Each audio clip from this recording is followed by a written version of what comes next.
اعوذ باللہ من الشیطان الرجیم بسم اللہ الرحمن الرحیم الحمد للہ رب العالمین والصلاة والسلام علی خاتم الانبیاء والمرسلین وعلی آلہ واصحابہ اجمعین وسلم تسلیما کثیرا کثیرا۔ سورۃ الانبیاء کا درس الحمدللہ جاری ہے، اور اس میں آج ہم انشاءاللہ العزیز آیات مبارکہ نمبر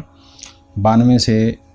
آگے جو ہے وہ آیات مبارکہ 94 تک جو ہے وہ اس کو دیکھیں گے، جو اس سورہ مبارکہ کا مرکزی جو ہے وہ مضمون ہے، جس کے اندر جو ہے وہ سارے انبیاء علیہ السلام کی دعوت کو مختصر بیان کر دیا گیا ہے۔ آیات مبارکہ نمبر 91 تک جو ہے وہ ہمارا درس جو ہے وہ الحمدللہ مکمل ہو چکا ہے۔ اب تک جن انبیاء علیہ السلام کا تذکرہ اللہ رب العزت نے فرمایا ہے اس سورہ مبارکہ کے دوسرے حصے میں، اس میں سیدنا موسیٰ اور ہارون علیہ السلام ہیں،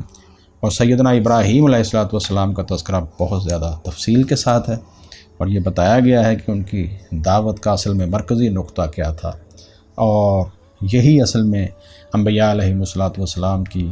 دعوت جو ہے وہ رہی ہے، جن کو جو ہے وہ ملت ابراہیمی کہا گیا ہے کہ وہ ملت ابراہیمی پر تھے، یعنی ابراہیم علیہ السلام کے طریقہ کار پر تھے، اور جو دین انہوں نے پیش کیا تھا اللہ وحدہ لا شریک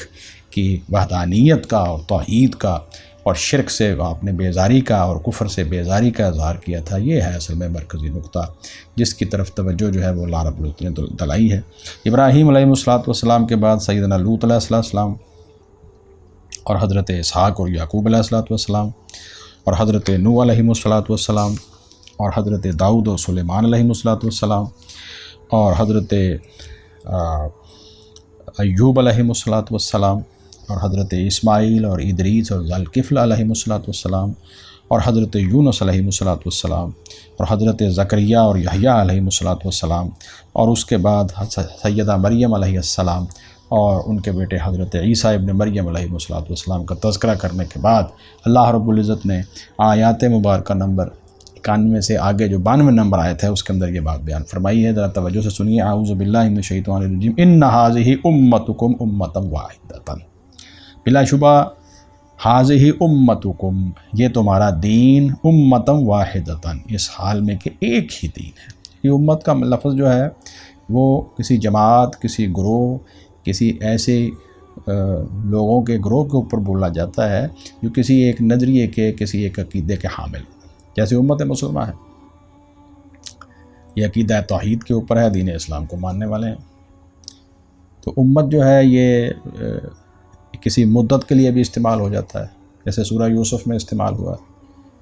تو اس اعتبار سے امت جو ہے وہ کسی نظریے اور عقیدے کو بھی کہا جاتا ہے، دین کے لیے بھی یہ لفظ استعمال ہو جاتا ہے۔ اس وقت چونکہ امت کا لفظ جو ہے وہ یہاں زیر بحث نہیں ہے، اس لیے میں نے کچھ اشارے جو ہیں وہ آپ کو دے دیے۔ تو یہ اللہ رب العزت فرماتے ہیں دیکھیے تمہارا دین جو ہے وہ ایک ہی دین ہے، وہ کیا ہے؟ وَأَنَا رَبُّكُمْ، کہ میں تمہارا رب ہوں، فَاعْبُدُونِي، لہذا تو میری ہی عبادت کرو۔ پہلی بات جو ہے وہ ہے اللہ رب العزت کی ربوبیت کا اظہار کرنا، اس کا اقرار کرنا، اس کائنات کا خالق، اس کائنات کا مالک، اس کائنات کا رب، اس کائنات کا رازق، اس کائنات کے اندر جو ہے وہ مدبر الامر اور مصرف الامر، تمام جتنے بھی تخلیق اور امر ساری کے ساری جو ہے وہ اللہ رب العالمین کے لیے ہے، وحدہ لا شریک کے لیے ہے۔ دوسرا حصہ کیا ہے؟ اللہ رب العزت کی کامل اطاعت اور اس کی فرما برداری کو اختیار کیا جائے۔ جو دین اللہ رب العزت نے نازل فرمایا ہے اپنے انبیاء علیہ السلام کے اوپر، اس دین کو من و عن قبول کیا جائے، اور انبیاء علیہ السلام کی زندگیوں کو سامنے رکھتے ہوئے اس کو اللہ کی فرما برداری اختیار کی جائے، اور اس کی عبادت کے اندر کسی کو شریک نہ کیا جائے، اور اللہ تعالیٰ کی رضا اور خوشنودی کے لیے اخلاص کے ساتھ اسی کے لیے عمل کیا جائے۔ یہ ہے، دو حصے ہیں اس پوری کی پوری دعوت کے، جس کو اللہ رب العزت نے یہاں پر خلاصہ بیان کر دیا ہے۔ فرمایا ان ھذہ امتکم امۃ واحدۃ وانا ربکم فاعبدونی، اور میں تمہارا رب ہوں لہذا تم میری ہی عبادت کرو۔ اسی سورہ مبارکہ کے اندر اللہ رب العزت نے شروع کے اندر جو ہے وہ جیسے ہی گفتگو کرتے ہوئے اللہ رب العزت نے تمام انبیاء علیہ السلام کے بارے میں بھی یہ بات جو ہے وہ پہلے کی ہے۔ اللہ فرماتے ہیں وما ارسلنا، اسی سورہ مبارکہ کی آیت نمبر 25 میں اللہ فرماتے ہیں وما ارسلنا من قبلک من رسول، ہم نے اے محمد کریم صلی اللہ علیہ وسلم آپ سے پہلے کوئی رسول نہیں بھیجا، الا نوحی الیہ، مگر ہم وحی کرتے تھے اس کی طرف۔ کیا وحی تھی؟ انہ لا الہ الا انا فاعبدونی۔ یہ دیکھیے یہاں پر پھر وہی مرکزی بات آئی ہے، یہ بات کہ بلا شبہ یہ شان یہ ہے کہ نہیں ہے کوئی معبود برحق اللہ وحدہ لا شریک کے سوا۔ یہ بہت بڑی حقیقت ہے، اور یہ بات یاد رکھیے، ہم لوگ جو ہیں وہ چونکہ اللہ کا فضل ہے، الحمدللہ ہم اللہ تعالیٰ کے فضل و کرم سے مسلمانوں کے گھر پیدا ہوئے ہیں، اور ہمارے سامنے بچپن سے ہی جو ہے وہ لا الہ الا اللہ محمد الرسول اللہ صلی اللہ علیہ وسلم یہ بات بار بار دہرائی جاتی ہے، اس لیے شاید ہم بعض اوقات اس چیز کو جو ہے وہ تھوڑا سا ہلکا یا کیجول لے لیتے ہیں۔ نہیں، ایسی بات، یہ بہت بڑی حقیقت ہے، یہ بہت بڑا اعلان ہے، یہ بہت بڑی شہادت ہے۔ اگر یہ اس کو قبول کرنا اتنا ہی آسان ہوتا تو آج دنیا کی اکثریت مسلمان ہوتی، لیکن ایسا نہیں ہے۔ اس کا مطلب یہ ہے کہ اس حقیقت کو صحیح معنوں میں سمجھنا، اور اس کے بارے میں علم حاصل کرنا، اور اس کا پھر پختہ یقین حاصل کرنا، اور قلب و جان کے ساتھ اس کی تصدیق کرنا، اور پھر اس ایمان اور یقین کے اوپر اپنی عملی زندگی کو اختیار کرنا، یہ ایک ایسا بڑا ہی جان جوکھوں کا کام ہے، اور جس کو اللہ رب العزت توفیق دیتے ہیں اسی کے لیے یہ آسان ہو جاتا ہے۔ اس لیے فرمایا کہ ہم نے پہلے جتنے بھی انبیاء علیہم الصلاۃ والسلام یا رسول بھیجے ہیں ان کی طرف ہم یہی وحی کرتے رہے، انہ لا الہ الا انا فاعبدونی، کوئی معبود برحق نہیں ہے مگر اللہ رب العزت فرماتے ہیں میرے سوا، فاعبدونی لہذا تم میری ہی عبادت کرو۔ تو اسی سورہ مبارکہ کے اندر اس چیز کو جو ہے وہ پہلے بھی اللہ رب العزت نے دہرایا انبیاء علیہ السلام کے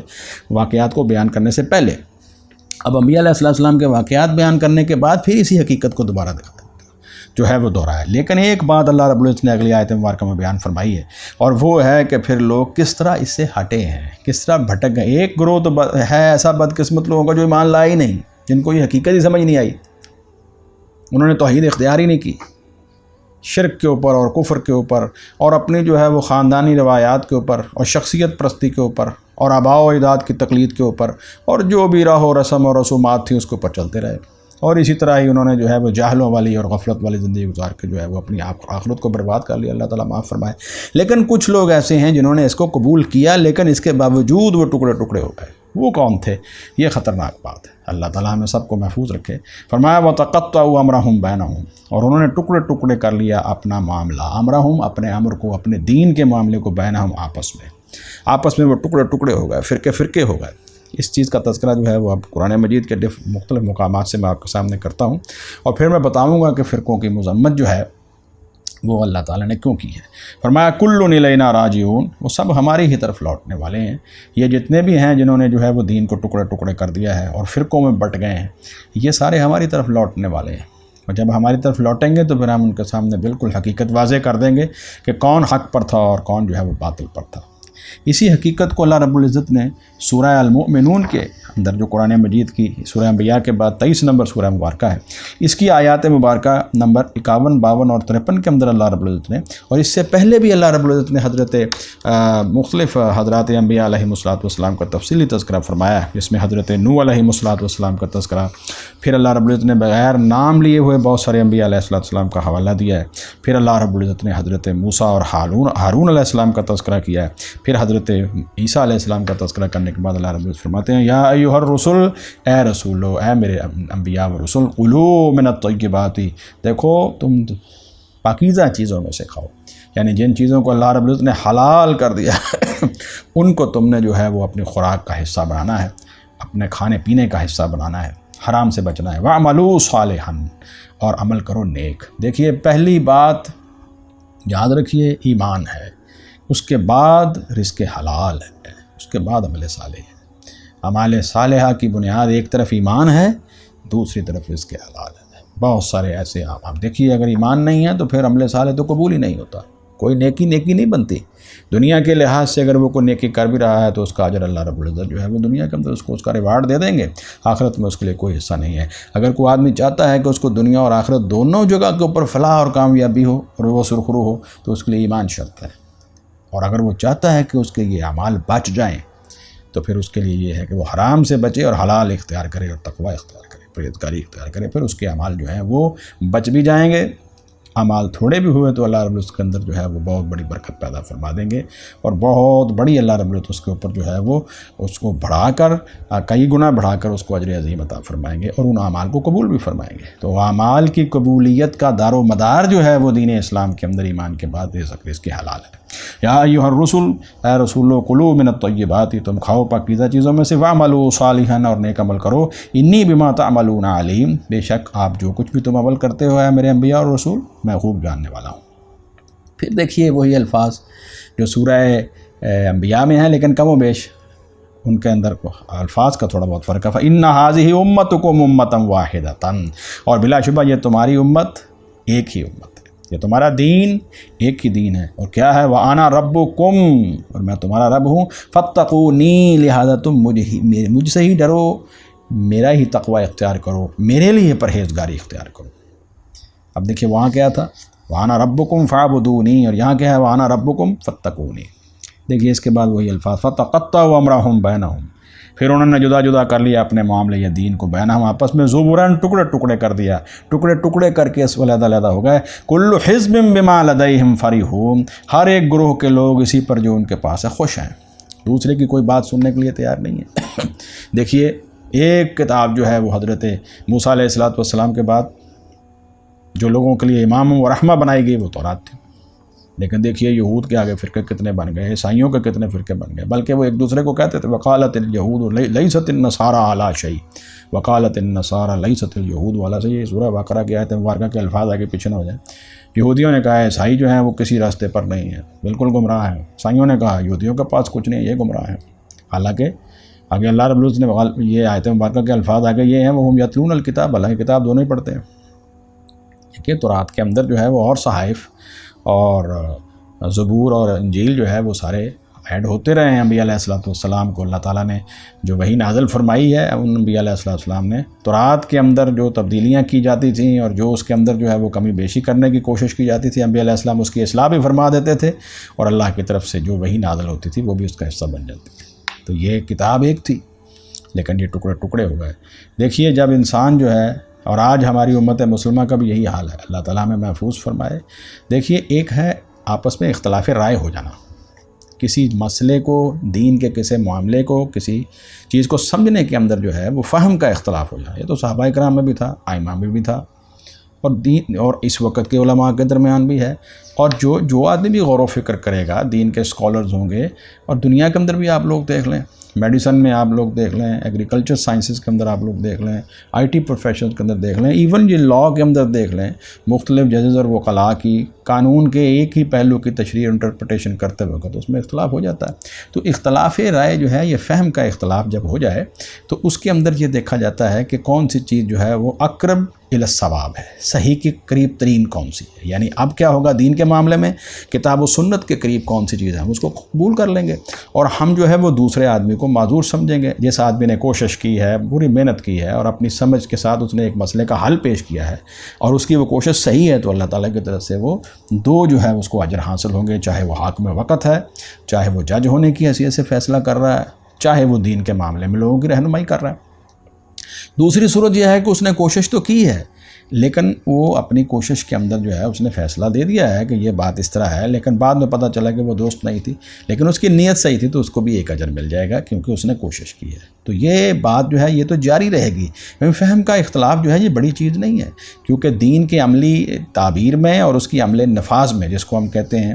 کہ پریکٹیکل انٹرپریٹیشن اور پریکٹیکل امپلیمنٹیشن کے اندر یہ چیزوں کے اندر اختلاف رائے ہو جاتا ہے، یہ کوئی بڑی بات نہیں ہے۔ اس سلسلے کے اندر بھی اگر ایسا مسئلہ ہو جائے تو ہم لوگوں کو جو ہے وہ ایک سے زیادہ علماء سے رجوع کر کے یہ کوشش کرنی چاہیے کہ قریب ترین ہم جو ہے وہ حق کے قریب جو ہے وہ پہنچ جائیں، یعنی اقرب الی الکتاب والسنہ کون سی بات ہے جو قریب ترین ہے کتاب و سنت کو، اس کو ہم اختیار کریں۔ جیسے دنیا کے معاملے کے اندر جو ہے وہ آپ ایک چیز خریدتے وقت کئی ایک دکانوں سے پتہ کرتے ہیں، کئی ایک لوگوں سے پتہ کرتے ہیں، گھر کے اندر یا گھر کے باہر یا کاروباری معاملات کے اندر ہم نے اگر کسی بھی جگہ پر جو ہے وہ کوئی چیز جو ہے وہ لگانی ہے، کوئی مشینری لگانی ہے، کوئی نئی چیز شروع کرنی ہے، تو ہم بے شمار لوگوں سے رائے لیتے ہیں اور کوشش کرتے ہیں کہ اس کے اندر غلطی کا امکان کم سے کم ہو۔ تو اگر دنیا کے لیے میرے بھائیوں اگر اتنی کوشش ہم کرتے ہیں تو کیا آخرت کے لیے نہیں کرنی چاہیے، دین کے لیے نہیں کرنی چاہیے؟ اختلاف رائے اور چیز ہے، لیکن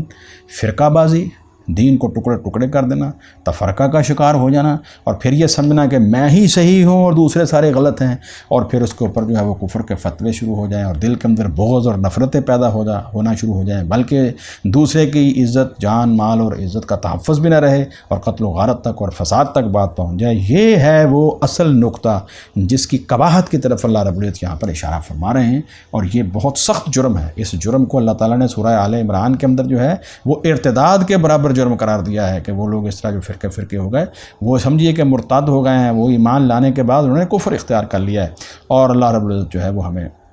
اور اس کے انجام بد کا تذکرہ بھی سورہ آل عمران کے اندر ہے۔ کچھ چہرے جو ہیں وہ اللہ رب فرماتے ہیں اس دن چمکتے ہوں گے، اور کچھ چہرے جو ہیں وہ سیاہ ہو جائیں گے، اور جو سیاہ ہونے والے ہیں وہ تھے جو ایمان لانے کے بعد جو ہے وہ انہوں نے کفر اختیار کیا ہے، ارتداد کا راستہ اختیار کیا ہے۔ اللہ تعالیٰ جو ہے وہ محفوظ فرمائے۔ تو یہ جو معاملہ ہے یہ اتنا اس کو جو ہے وہ آسان نہیں سمجھنا چاہیے، اس کو بالکل جو ہے وہ ہلکا نہیں سمجھنا چاہیے۔ شخصیات کی بنیاد پر، کسی چند فقہی جو ہے وہ آراء کی بنیاد پر، اور کچھ تصوف کے جو ہے وہ سلسلوں کی بنیاد پر، اور کچھ جو ہے وہ ائمہ اہل بیت کی طرف منسوب سلسلوں کی بنیاد پر جو ہے وہ اگر آدمی جو ہے وہ کسی سلسلے کو بالکل یہ سمجھے کہ بس میں ہی صحیح ہوں اور اس کے بعد جو ہے وہ باقی سارے غلط ہیں، اور اس کی بنیاد پر جو ہے وہ ایک پورا فرقہ بنا کر کھڑے ہو جانا، اور دوسروں کی بات کو نہ سننا، اور بلکہ جو ہے وہ ایک دوسرے کے اوپر جو ہے وہ شرک و کفر کے جو ہے وہ فتوے لگانا، اور پھر قتل و غارت اور فساد تک بات کو پہنچا دینا، یہ اصل میں دین سے انحراف ہے۔ اللہ تعالی ہمیں اجتماعی طور پر ہم سب کو، پوری امت مسلمہ کو اس سے محفوظ رکھے۔ تو اللہ رب العزت نے یہاں پر بھی یہ بات فرمائی ہے سورہ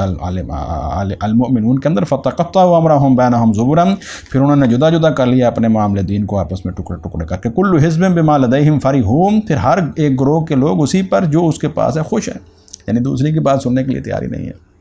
ایک دوسرے کی بات کو سننا چاہیے، وسیع القلب ہو کر سننا چاہیے، ذہن اور نظر کو اور دل کو وسیع رکھ کے سننا چاہیے، اور جس کی بات حق کے قریب ہے اس کو قبول کرنا چاہیے۔ یہ ہے اصل مسلمان کا خاصہ۔